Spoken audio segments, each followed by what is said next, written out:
ಯುಗಯುಗಗಳಿಂದಲೂ ಧರ್ಮ ಕುಗ್ಗಿದಾಗ ಅಧರ್ಮ ಮೇಲುಗೈ ಸಾಧಿಸಿದಾಗ ಲೋಕದ ಕತ್ತಲಲ್ಲಿ ದೇವರ ಅವತಾರಗಳು ಬೆಳಕಾಯಿತು. ಕಂಸನ ಆಡಳಿತದಿಂದ ಅಂಧಕಾರದಲ್ಲಿ ಮುಳುಗಿತ್ತು ಮಥುರ. ಕಂಸನ ದುಷ್ಟ ಆಳ್ವಿಕೆ ಜನರನ್ನು ಸಂಕಟಕ್ಕೆ ತಳ್ಳಿತು. ಕಂಸನ ತಂಗಿ ದೇವಕಿಯ ವಿವಾಹದ ದಿನ ಆಕಾಶದಲ್ಲಿ ಒಂದು ದೈವಿಕ ವಾಣಿ ಕೇಳಿಸಿತು.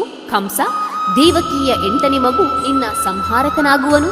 ಇದನ್ನು ಕೇಳಿದ ಕಂಸನು ದೇವಕಿ ಮತ್ತು ವಸುದೇವರನ್ನು ಕಾರಾಗೃಹದಲ್ಲಿ ಬಂಧಿಸಿ ಅವಳ ಮೊದಲ 6 ಮಕ್ಕಳನ್ನು ಹುಟ್ಟಿದ ತಕ್ಷಣವೇ ಕೊಂದನು.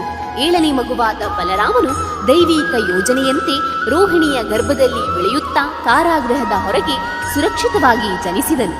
8ನೇ ಮಗುವಾಗಿ ಶ್ರಾವಣ ಮಾಸದ ಕೃಷ್ಣ ಪಕ್ಷದ ಅಷ್ಟಮಿಯ ರಾತ್ರಿ ರೋಹಿಣಿ ನಕ್ಷತ್ರದಲ್ಲಿ ಮಧ್ಯರಾತ್ರಿ ಭಗವಂತನೇ ಸ್ವತಃ ಶ್ರೀಕೃಷ್ಣನಾಗಿ ಅವತರಿಸಿದನು. ಕಾರಾಗೃಹವು ದಿವ್ಯ ಪ್ರಕಾಶದಿಂದ ತುಂಬಿತು. ದೇವಕಿ ಮತ್ತು ವಸುದೇವರು ದೈವಿಕ ಮಗುವನ್ನು ನೋಡಿ ಆನಂದಿಸಿದರು. ಶ್ರೀಕೃಷ್ಣನು ತನ್ನ ದಿವ್ಯ ರೂಪದಲ್ಲಿ ಧರ್ಮವನ್ನು ರಕ್ಷಿಸಲು ಮತ್ತು ಕಂಸನ ದೌರ್ಜನ್ಯವನ್ನು ಅಂತ್ಯಗೊಳಿಸಲು ನಾನು ಅವತರಿಸಿದ್ದೇನೆ. ನನ್ನನ್ನು ಗೋಕುಲಕ್ಕೆ ನಂದ ಮತ್ತು ಯಶೋದೆಯ ಬಳಿಗೆ ಕೊಂಡೊಯ್ಯಿರಿ. ಅವರ ಮಗಳನ್ನು ಇಲ್ಲಿ ತಂದಿಡಿ ಎಂದರು.